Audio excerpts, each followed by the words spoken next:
Έλα ρε Παναγιώτη, σύντομα θέλει.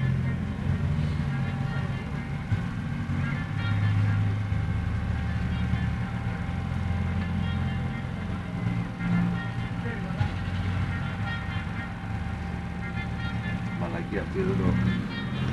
Λασκάρε το λίγο να γυρίσει,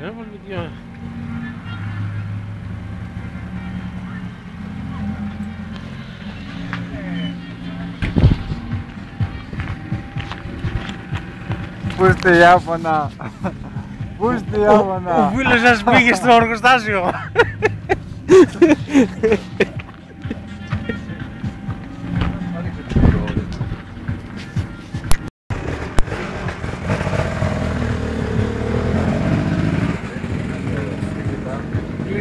Τώρα θα τη σφίξω μόνο που να σπάσει. Δεν θα σπάσει.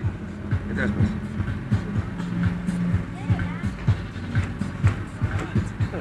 Χάλτινα, θα το ανοίξουμε λίγο με μια λαγιδάκι.